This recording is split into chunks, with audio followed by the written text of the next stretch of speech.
اللهم صل على سيدنا مولانا محمد وعلى آل سيدنا ومولانا محمد مبارک وسلم.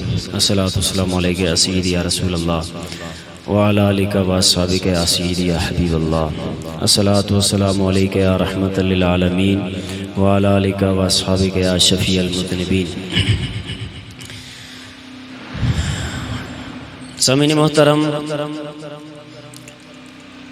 اللہ تبارک و تعالیٰ کا لاکھ لاکھ شکر ہے کہ اللہ تبارک و تعالیٰ نے ہمیں ایک مرتبہ پھر جمعۃ المبارک کی بابرکت ساعتیں عطا فرمائی ہیں. اللہ پاک کی بارگاہ میں دعا ہے رب قدیر ہم سب کو اس کی برکات حاصل کرنے کی توفیق عطا فرمائے. میں نے جو آیت مبارکہ آپ احباب کے سامنے تلاوت کی ہے، اللہ تبارک و تعالی نے اس آیت مبارکہ کے اندر ارشاد فرمایا انا اعطیناک الکوثر، اے محبوب بے شک ہم نے آپ کو کوثر عطا فرمایا ہے. فصل لربک وانحر، آپ اپنے رب کے لیے نماز پڑھیے اور قربانی کیجیے. ان شانئک هو الابتر، بے شک آپ کا جو دشمن ہے وہ ابتر ہے.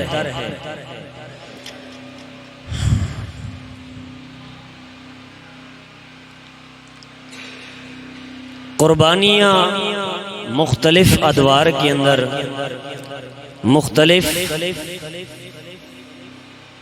کی گئی.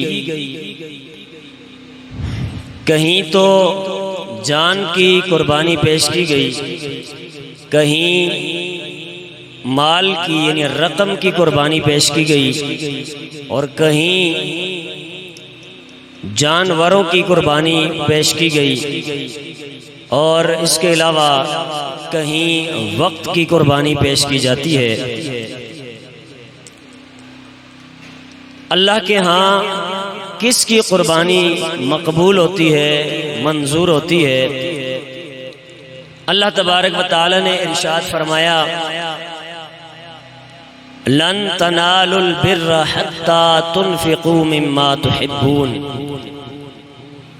فرمایا تم اس وقت تک نیکی کو نہیں پا سکتے ہو جب تک اپنی پسندیدہ چیز اللہ کی راہ میں خرچ نہ کر لو. وما تنفقوا من شيء فإن الله به علیم، اور کوئی بھی چیز جو تم اللہ کی راہ میں خرچ کرتے ہو اللہ تبارک و تعالی اس کو جانتا ہے. رب قدیر نے آگے سورہ حج آیت نمبر 37 میں ارشاد فرمایا لن ینال اللہ لحومها ولا دماؤها ولکن ینالہ التقوی منکم. فرمایا یہ جو قربانی کی جاتی ہے اس قربانی کا نہ گوشت اللہ کو چاہیے نہ ہی اس کا خون چاہیے، بلکہ اللہ کی بارگاہ میں تقوی جو ہے وہ قابل قبول ہے. اور اللہ پاک تقوی کو دیکھنا چاہتا ہے کہ کون کس قدر متقی ہے. اور یہ جو قربانی ہے یہ ایسے ہی نہیں ہے کہ امت محمدیہ پہ ہی لازم ہو، بلکہ قرآن اس بات کا شاہد ہے یہ قربانی جو ہے پچھلی امتوں میں بھی ہوا کرتی تھی. اللہ کا قرآن کہتا ہے وَلِكُلِّ أُمَّةٍ جَعَلْنَا مَنْسَكًا لِيَذْكُرَ اسْمَ اللَّهِ عَلَى مَا رَزَقَهُم مِّن بَهِيمَةِ الْأَنْعَامِ. اس آیت مبارکہ کے اندر اللہ پاک نے یہ فرمایا ہے کہ پچھلی جو قومیں ہوتی تھیں ان کے اندر بھی قربانی ہوتی تھی، جن کے اوپر وہ اللہ کا نام لے کے قربان کرتے تھے. تو اس سے یہ پتہ چلا کہ صرف اسی امت پہ قربانی لازم نہیں ہے، پچھلی امتوں پہ بھی لازم تھی. قربانی کی تاریخ کے حوالے سے اگر دیکھا جائے تو جناب حضرت سیدنا آدم علیہ الصلوۃ والتسلیم آپ کے دور سے قربانی کا سلسلہ شروع ہوا۔ ہم سب کے جد امجد حضرت سیدنا آدم علیہ الصلوۃ والسلام آپ کی نسل کے حوالے سے کتابوں میں لکھا ہے کہ ایک بھائی اور ساتھ ایک بہن جو ہوتی وہ اللہ پاک کے حکم سے پیدا ہوتے، یعنی ایک مرتبہ میں 2 بچے ہوتے تھے جناب آدم علیہ السلام کے، ایک بھائی اور ایک بہن۔ دوسری مرتبہ جس وقت اولاد ہوتی تو وہ بھی ایک بھائی اور ایک بہن پیدا ہوتے، یعنی 2 اولادیں ہوتی تھی۔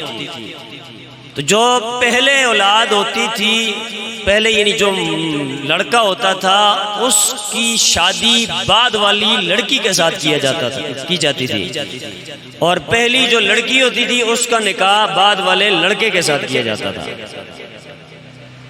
تو اس وقت چونکہ آدم علیہ السلام کی اولاد میں سے سلسلہ ویسے تو چل ہی نہیں سکتا تھا اس کے علاوہ، تو اس وقت یہ چیز جائز تھی، اور اس میں بھی فرق رکھا کہ پچھلی پشت کا جو ہو وہ اگلی پشت سے نکاح کرے گا، یعنی جو 7 جڑواں پیدا ہوئے ہیں آپس میں ایک دوسرے کے ساتھ شادی نہیں کر سکتے، لیکن یہ ہے کہ آگے پیچھے کے جو ہیں وہ شادی آپس میں کر سکتے ہیں۔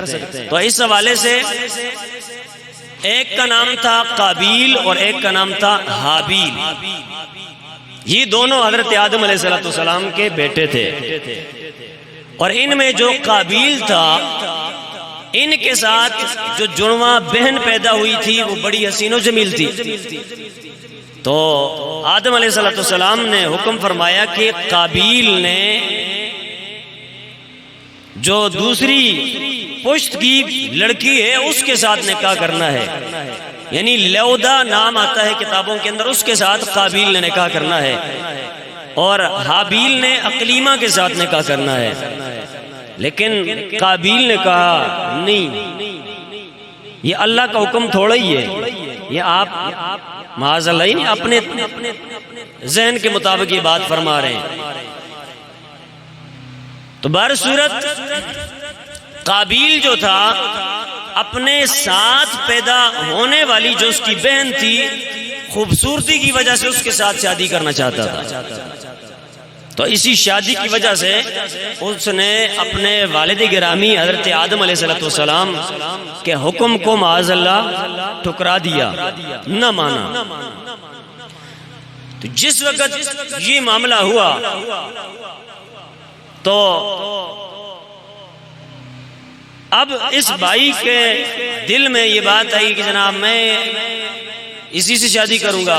دوسرے بھائی جو دوسرا جو تھا نا حابیل، وہ خاموش مزاج تھا، وہ نہیں بولا اتنا، لیکن ایسے ہوا اللہ کا قرآن بیان فرماتا ہے۔ اسی حوالے سے میں باقی ڈیٹیل آیتیں پڑھ کے آپ کے سامنے رکھوں گا، آگے بھی مزید تفصیل اور تشریح اس کی موجود ہے۔ اللہ کا قرآن ہے، سورہ مائدہ ہے، آیت نمبر 29 تک، 27 سے لے کر 29 تک یہ آیات ہیں، ان کا میں آپ کے سامنے خلاصہ عرض کر رہا ہوں۔ اللہ پاک نے فرمایا وَاتْلُ عَلَيْهِمْ نَبَأَ بَنَيْ آدَمَ بِالْحَقِّ، آدم علیہ السلام کے 2 بیٹوں کی خبر جو ہے آپ بیان فرمائیں، ان پہ تلاوت فرمائیں، اے نبی اپنے چاہنے والوں کو ان کی خبر سنائیں۔ کون سی؟ اذ قربا قربانا، جب دونوں نے قربانی پیش کی۔ تو جب یہ معاملہ ہوا نا، آپس میں باتیں شروع ہو گئی، تو باتوں کے بعد حضرت آدم علیہ السلام نے یہ کہا کہ ایسے کریں، اللہ کی بارگاہ میں قربانی پیش کر لیں، یہ کائنات کی سب سے پہلی قربانی ہے، کہا اللہ کی بارگاہ میں قربانی پیش کر دیں، جس کی قربانی قبول ہو جائے گی جناب وہی کامیاب سمجھا جائے گا۔ اگر قابیل تیری قربانی قبول ہو گئی تو تیرے ساتھ جو جڑواں بہن پیدا ہوئی ہے اسی سے شادی کر لینا، لیکن شرط یہ ہے کہ قربانی قبول ہو جائے تو تب۔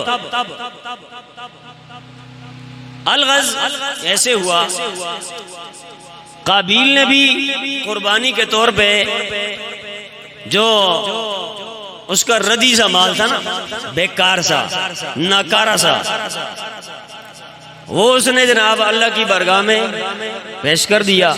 اور حابیل جو تھا، جو اپنے والد گرامی کی رضامندی پر بھی راضی تھا اور اللہ کی رضامندی پر بھی راضی تھا، اس نے ایسے کیا، اپنے مال میں سے، اس کے پاس بکریاں تھی تو بکریوں میں سے بہترین بکری کا انتخاب کیا قربانی کے لیے۔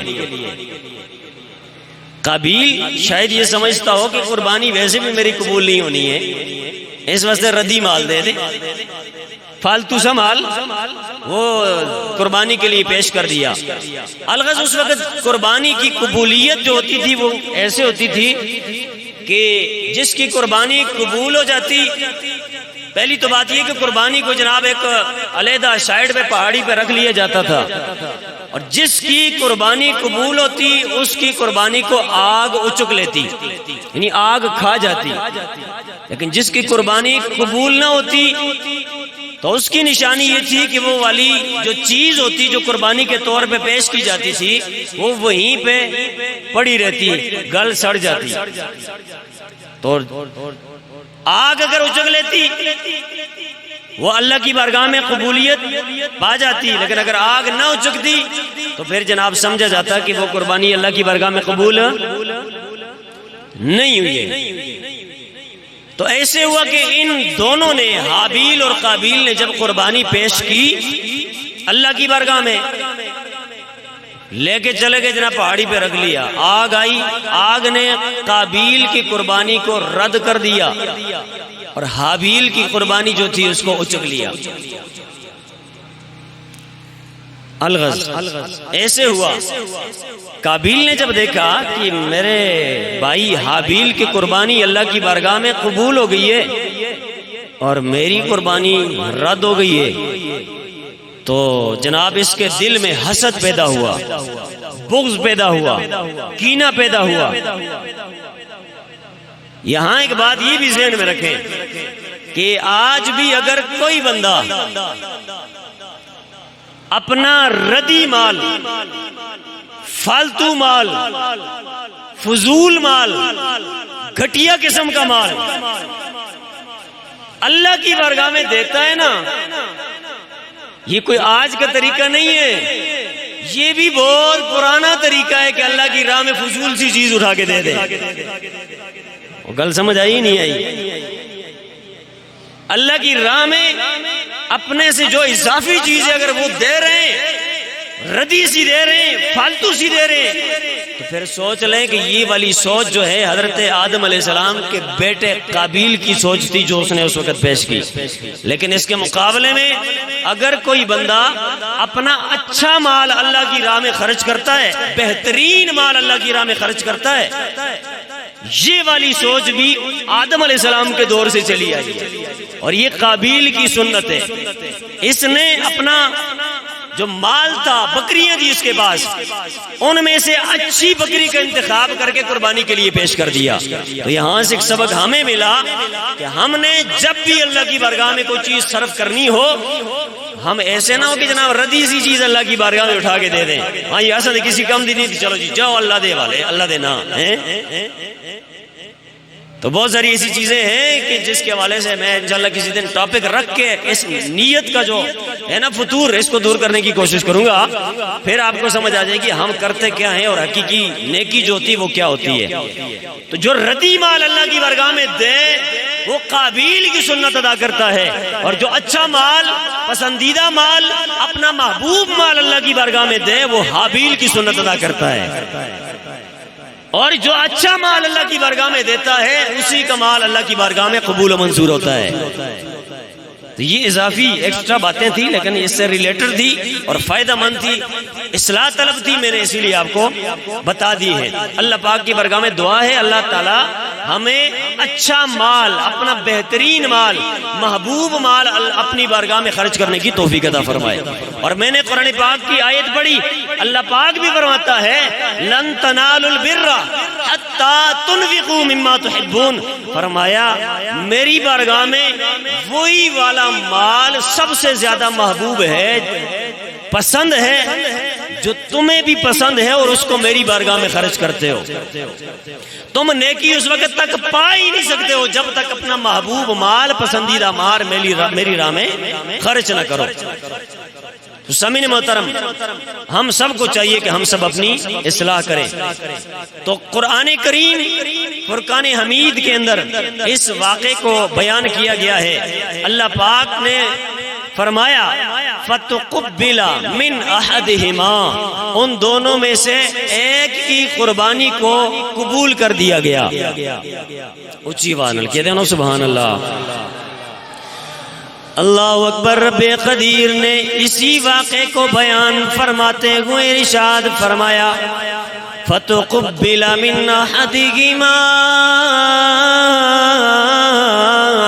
وَلَمْ يُتَقَبَّلْ مِنَ الْآخَرِ، ایک کی قربانی کو اللہ تبارک و تعالی نے قبول فرما لیا، منظور فرما لیا۔ ایک کی قربانی اللہ کے حضور قبول ہو گئی، قابیل کی قربانی رد کر دی گئی۔ قابیل نے ردی مال کی قربانی پیش کی، حابیل نے اپنے پسندیدہ مال کی قربانی پیش کی۔ جس وقت حابیل کی قربانی قبول ہو گئی، قابیل نے دیکھا میری قربانی رد کر دی گئی ہے، قابیل کے دل میں بغض پیدا ہو گیا، حسد آ گیا۔ یہ جب بغض پیدا ہوا، حسد آ گیا، اللہ کا قرآن اعلان فرماتا گئے قابیل نے حابیل کو کہا قال لأقتلنک، اے حابیل سن لے میری قربانی اللہ کی حضور مقبول نہیں ہوئی ہے، اس لیے میں تجھے ضرور بضرور قتل کروں گا۔ قابیل نے جب یہ تانا دیا، جب یہ دھمکی سنائی، آگے سے بھائی نے بھی دھمکی نہیں دی بلکہ بھائی نے یہ کہا یہ جو قربانی کی قبولیت کا معاملہ ہے یہ میرا اور کسی اور بندے کا نہیں ہے، فرمایا یہ اللہ کا معاملہ ہے۔ اب اللہ کا قرآن اعلان فرماتا گئے، بھائی نے یہ جواب دیا انما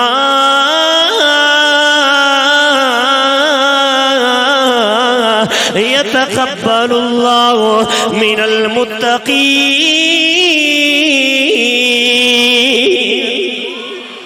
فرمایا ہر ایرے غیرے کی قربانی اللہ کی بارگاہ میں قبول نہیں کی جاتی ہے۔ اللہ تبارک و تعالی یہ نہیں دیکھتا ہے اس نے لاکھوں کے حساب سے خرچہ کر کے قربانی لی ہے، بلکہ اللہ تبارک و تعالی کی بارگاہ کے اندر تقوی کو دیکھا جاتا ہے، تقوی کو دیکھا جاتا ہے، متقی ہونے کو دیکھا جاتا ہے۔ اللہ پاک کی بارگاہ کے اندر یہ دونوں بندے موجود ہیں۔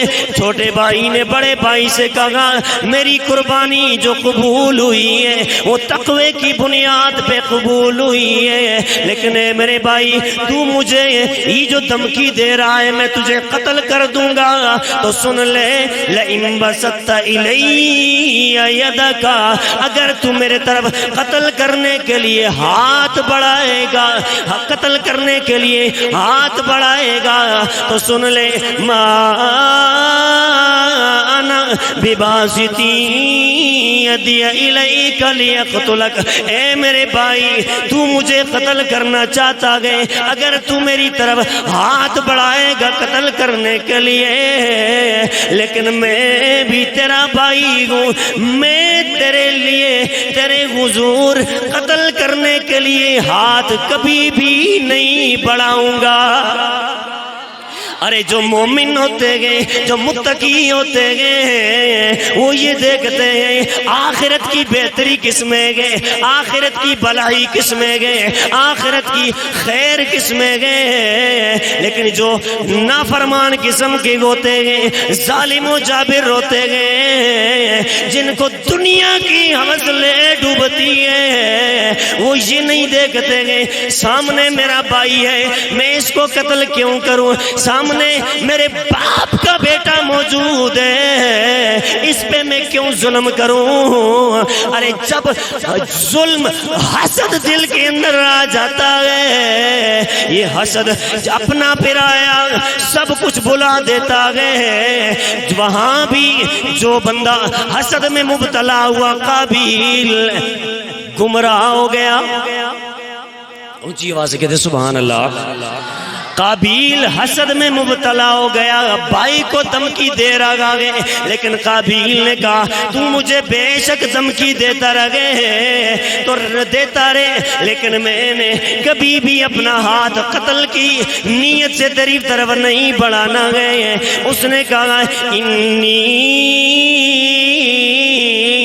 اخاف اللہ رب العالمین، فرمایا میرا تیری طرف ہاتھ قتل کے لیے نہ بڑھانا، کسی دنیاوی منفعت کے لیے نہیں ہے، کسی دنیا کی لالچ کے لیے نہیں ہے، کسی اور وجہ سے نہیں ہے۔ میں تیری طرف اپنا ہاتھ قتل کرنے کے لیے اس لیے نہیں بڑھاتا ہوں کہ مجھے اللہ پاک نے اپنا خوف مجھے عطا فرمایا ہے۔ ارے جس کے دل کے اندر اللہ کا خوف ہوتا ہے، اللہ کا ڈر ہوتا ہے، اللہ کی خشیت ہوتی ہے، جو بندہ اللہ تبارک و تعالیٰ سے ڈرتا ہے، وہ کبھی بھی کسی بندے پہ ظلم کرنے کی سوچتا بھی نہیں ہے۔ بات سمجھ آ گئی نہیں آئی؟ تو ایسے ہوا آدم علیہ السلام جناب حج کرنے کے لیے چلے گئے۔ اس بھائی نے قابیل نے موقع دیکھا، انہوں نے کہا اب قربانی بھی اس کی قبول ہو گئی ہے، شادی بھی میں نے جناب میرے ساتھ جو پیدا ہوئی ہے اس کے ساتھ کرنا ہے، اقلیمہ کے ساتھ شادی کرنی ہے، اور موقع اب یہی ہے کہ والد گرامی چلے گئے حج کرنے کے لیے، اس موقع سے فائدہ اٹھاتے ہوئے بس جناب اس کو قتل کر دیا جائے۔ تو اس موقع سے فائدہ اٹھاتے ہوئے قابیل نے حضرت حابیل کو قتل کر دیا۔ جب قتل کیا اس کے بعد روایات میں یہ آتا ہے، خلاصہ آپ کو بتاؤں گا کہ کائنات میں سب سے پہلا مقتول ہے،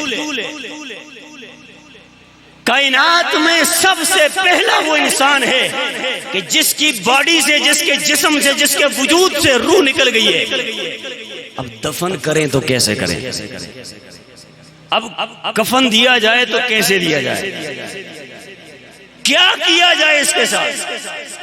دیکھیں نا، ایک ہمارے حضور جو یہ رواج چلا ہوا ہے ہمیں پتہ ہے، ہمارے بچے کو پتہ ہے، کیونکہ بچے دیکھتے ہیں اگر بندہ فوت ہو جائے اس کو نہلانا ہے، اس کو کفنانا ہے، اس کو دفنانا ہے، جنازہ پڑھنا ہے، یہ ساری باتیں کیونکہ ہم دیکھتے آ رہے ہیں۔ لیکن کائنات میں سب سے پہلی میت، سب سے پہلا شہید دنیا کے اوپر ہے، زمین پہ، مٹی پہ۔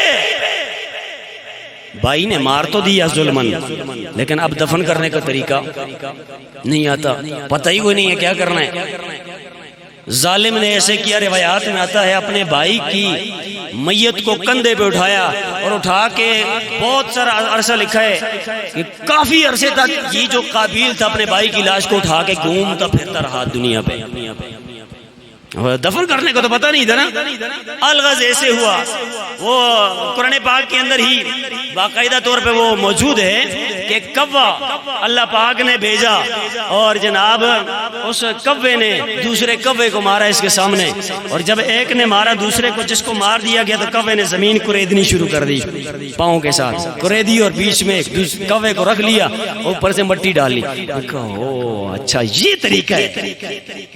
ہاں جی اوے دفنانے دے جڑے طریقے ہیں نا یہ حقیقت وچ دیکھو نا وہ کبے کولو آئے کتھوں آئے جی ہاں تو کبے سے یہ والا طریقہ سیکھا اور سیکھنے کے بعد قابیل نے اپنے بھائی کو گڑھا کھود کے اس کے اندر دفنا دیا.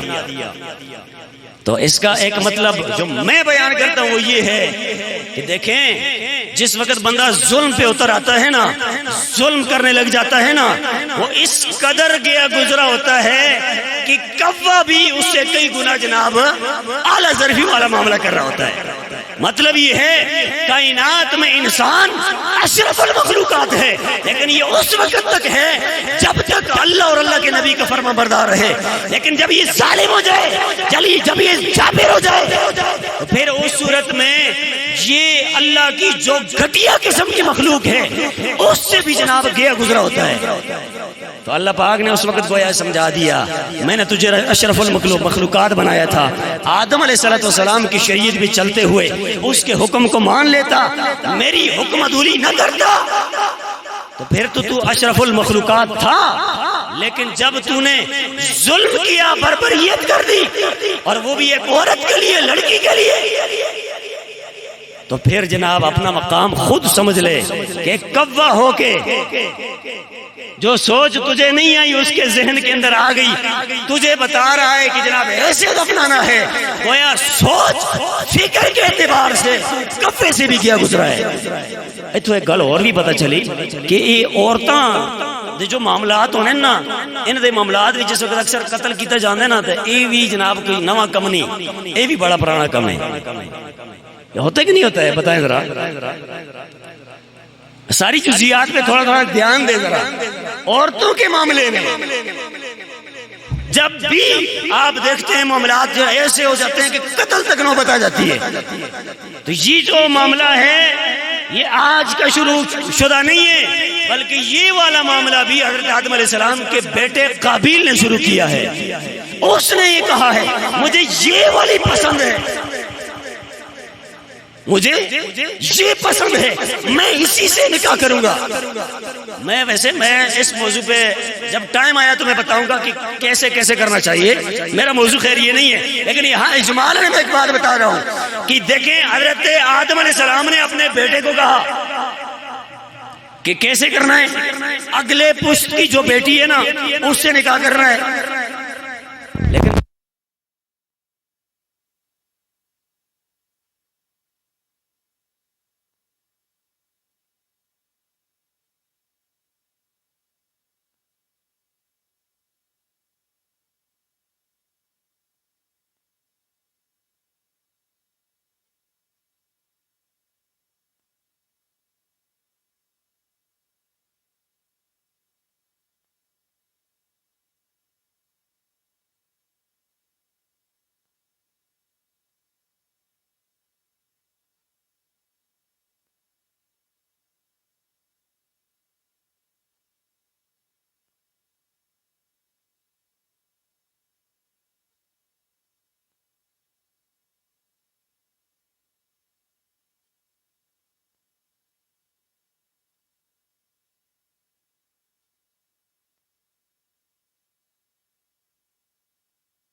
قابیل کو بھی ہوگا، کیونکہ آغاز اس نے کیا رب کی نافرمانی کرنے کی وجہ سے، ایک حکم عدولی کرنے کی وجہ سے کیا کیا اللہ پاک نے؟ یہ سارے جتنے بھی عذاب ہیں اس کے کھاتے میں ڈال لیے. اور یہاں صرف ایک ہی بات نہیں تھی، دو باتیں تھی. دو باتیں کون سی؟ ایک یہ کہ قابیل نے اپنے والد گرامی حضرت آدم علیہ السلام کی بات کو نہیں مانا، کہا یہ تو سندے اپنی گل ہے نا جی، اللہ پاک نے تو نہیں فرمایا. ایک یہ بات. دوسری بات یہ کہ آدم علیہ السلام نے جو حکم دیا تھا وہ حکم اپنے طور پہ تو نہیں دیا تھا، وہ تو رب کا حکم تھا. تو قابیل نے انکار کر کے دو کام کیے، ایک تو اپنے والد کی نافرمانی کی اور دوسرا رب کی نافرمانی کی. پتہ چلیا جڑا بندہ اپنے والد کی نافرمانی کر دے، اپنے رب کی نافرمانی کر دے نا، اللہ پاک کائنات وچ اس ذلیل و رسوا کر کے دے. اس واسطے ہم نے یہ کوشش کرنی ہے آج کے بعد ہم نے والدین کی بھی نافرمانی نہیں کرنی ہے، اللہ کی بھی نافرمانی نہیں کرنی ہے. ٹائم خیر پورا ہو گیا ہے. میں جس جو مائنڈ سیٹ میں لے کے آیا تھا خیر اس طرح تو نہیں ہو سکا ہے، لیکن یہ ہے کہ کچھ نہ کچھ باتیں آپ کو میں نے پہنچا دی ہیں. آتش پرستی کب سے شروع ہوئی؟ لڑکیوں کے والے سے قتل کب سے شروع ہوئے؟ یہ فتنے اس طرح کے یہ کب سے شروع ہوئے؟ آدم علیہ السلام کے دور سے شروع ہوئے. اور جو فتنہ ہے آج کے دور میں بھی ہم نے اس کو ذہن میں رکھنا ہے، اور ذہن میں رکھ کے ہم نے یہ سوچنا ہے کہ کیا خیال ہے ہم بھی آج فتنے میں مبتلا ہیں یا اللہ کے حکم پہ چل رہے ہیں؟ آج بھی ہم ظلم و بربریت والے معاملے میں ہیں یا جناب ہم عدل و انصاف والا معاملہ کر رہے ہیں؟ آج بھی ہم اپنا ردی مال اللہ کی بارگاہ میں خرچ کرتے ہیں یا اپنا پسندیدہ مال اللہ کی بارگاہ میں خرچ کرتے ہیں؟ اگر ردی مال خرچ کریں فضول سے مال تو بس جناب سمجھ جائے کہ ایسے تو جناب پچھلا سلسلہ جو ہے سو تازہ کر رہے ہیں. لیکن جڑا بندہ اپنا اچھا مال بہترین مال اللہ دی راہ وچ خرچ کرے پھر سمجھ جائے جناب یہ اچھا مال اللہ دی راہ وچ دینا یہ نبی علیہ السلام اور آپ کے صحابہ علیہ بیت اطہار دی سنت ہے ہی ہے، لیکن آدم علیہ السلام دے بیٹے حابیل دی بھی سنت ہے. اور کائنات میں سب سے پہلا جو مرحلہ ہے قربانی کے اعتبار سے، مال کو اللہ کی راہ میں خرچ کرنے کے اعتبار سے، وہ یہی والا مال ہے. پہلا مال اللہ کی بارگاہ میں کس نے ردی پیش کیا اور کس نے اچھا مال پیش کیا، بس یہ موقع ہے، یہ آغاز ہے. تو ہم نے اپنی کیا کرنی ہے جی؟ اصلاح کرنی ہے. بول جاؤ نا. قربانی جو ہے یہ کس بندے پہ لازم ہے، کس بندے پہ ضروری ہے؟ جس بندے کے پاس 52.5 تولہ چاندی، 7.5 تولہ جو سونا ہے، یہ 52.5 تولہ چاندی آسان کراتے ہی اسی 52.5 تولہ چاندی جو ہے نا، اس کی تقریباً قیمت فی الوقت بن رہی ہے 1,47,000 روپیہ تقریباً. آج دا حساب کسی نے کرنا ہے، جس دن دا کرنا ہے تو وہ خود ہی جناب نیٹ ہو تو دیکھ کے تو تسی کر کے نہیں ہو جناب فی تولہ کتنا ہے، تو پھر اگر جناب کیلکولیشن آپ خود کر کے تو کر سکتے ہیں. تو بہرحال آج کے حساب سے میں آپ کو بتا رہا ہوں جس بندے کے پاس 1,47,000 روپیہ ہے، چاہے نقد بینک میں ہے یا اتنی رقم موجود نہیں ہے، باقی روزمرہ کے جو آپ کے معاملات ہیں اس سے ہٹ کے آپ کے اضافی کپڑے ہیں، اضافی واشنگ مشین ہے، اضافی جناب آپ کے پاس کوئی بھی چیز گھر کے اندر پڑی ہوئی ہے، اس ساری کی رقم لگا کے، اضافی مکان ہے، اضافی گاڑی ہے، سمجھ آئی نا، یہ ساری چیزیں بچ لا کے پھر تسی حساب کر سو کہ اگر سارے دی رقم جناب اتنی بن جاندی ہے 1,47,000 روپیہ، پھر قربانی تساں دا واجب ہے. پھر قربانی کی ہے جی واجب ہے. اور نبی پاک صلی اللہ علیہ وسلم نے ارشاد فرمایا جو جس پہ قربانی واجب ہے اور وہ قربانی نہیں کرتا ہے وہ ہماری قربان گاہ کے قریب نہ ہے، جاوے ہٹے دور ہو جاوے. سمجھ آ گئی نا؟ میں نے وعید بھی ساتھ مختصراً بتا دی اور ساتھ قربانی جس پہ ہوتی ہے وہ بھی بتا دی. اچھا گائے، اونٹ، بکری. اونٹ جو ہے اس کی عمر 5 سال ہونی چاہیے کم از کم، اور جو گائے ہے اس کی عمر کم از کم 2 سال ہونی چاہیے. بکری جو ہے اس کی عمر 1 سال ہونی چاہیے. بھیڑ یا دمبا جو ہے اگر یہ دونوں جو ہے ان کی عمر پوری نہ ہو لیکن کم از کم دیکھنے میں اتنا لگتے ہوئی جائے، ہاں سال دا اسی عمر کے لحاظ سے پورے نہ ہو لیکن سال جتنا لگے نا وہ، تو پھر ان کی بھی قربانی ہو جاتی ہے. اسی طرح بہت ساری چیزیں ایسی ہیں کہ جو جانور کے اندر پائی جائیں تو ان کی قربانی نہیں ہوتی ہے. مثال کے طور پہ لنگڑا جانور ہے جو قربان گاہ تک چل کے نہیں جا سکتے، اس کی قربانی نہیں ہو سکتی. اتنا کمزور ہے کہ جناب والا وہ اٹھ کے کھڑا بھی نہیں ہو سکتا، اس کی قربانی بھی جائز نہیں ہے.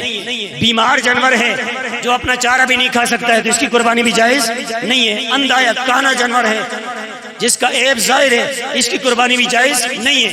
جس جانور کی دم یا کان جو ہیں یہ تہائی سے زیادہ کٹے ہوئے، تیسرے حصے سے زیادہ کٹے ہوئے، تو ایسے جانور کی بھی قربانی جائز نہیں ہے. جس جانور کے دانت نہ ہو اس کی بھی قربانی جائز نہیں. یہ نہیں آسان کراتے سر اسی کہ جڑا جانور جناب اپنا چارہ جو ہے نا وہ اپنے دنا نال کھا کے نا کھاندا رہے تو پھر تو ٹھیک اس کی ہو جاتی ہے. لیکن اگر جڑا جانور اپنا چارہ ہی نہ پورا کر سکے، خود نہ کھا سکے، اس جانور دی قربانی جائز نہیں. اس علاوہ جس جانور کا سینگ نیچے سے جڑ سے اکھاڑ دیا گیا ہو تو اس جانور کی قربانی بھی نہیں ہوتی ہے. اس کے علاوہ جس جانور کے 4 تھن ہیں، چاروں میں سے 2 اگر خشک ہو گئے ہیں اس جانور کی بھی قربانی نہیں ہوتی ہے. بکری ہے، اس کے 2 تھن ہیں، اس طرح اور کوئی جانور ہو تو 2 تھن والا، اس میں سے اگر ایک خشک ہو جائے تو اس کی قربانی بھی نہیں ہوتی ہے. تو بکری جو ہے یہ ایک ہی بندے کی طرف سے قربان کی جا سکتی ہے، اور باقی جو اس سے بڑے جانور ہیں، گائے ہو گئی وغیرہ وغیرہ، اس کے اندر جناب زیادہ سے زیادہ 7 بندے شریک ہو سکتے ہیں. کتنے جی؟ ہاں 7 تو کاٹ بھی اگر کوئی کرنا چاہتے ہیں بے شک ہو سکتی ہے. اے میں موٹے موٹے مسئلے دس دیتے ہیں. ایک گل میں اور دساں جڑی آج کل مولوی نہیں دستے لیکن میں دساں، کن کھول کے سنی اور بالکل توجہ نال سنیا. کیوں؟ اس لیے کہ میں جناب یہاں پہ 2 نمبری کرنے کے لیے نہیں بیٹھا ہوا. قربانی کرتے وقت آپ اگر عقیقے کی نیت کریں پھر بھی ٹھیک ہے، قربانی جائز. آپ اس کے علاوہ صدقے کی نیت کریں قربانی جائز. یعنی صدقہ مطلب ہے کہ منت مانی ہے آپ نے تو، یا قربانی کی نیت کریں تو آپ کی قربانی جائز.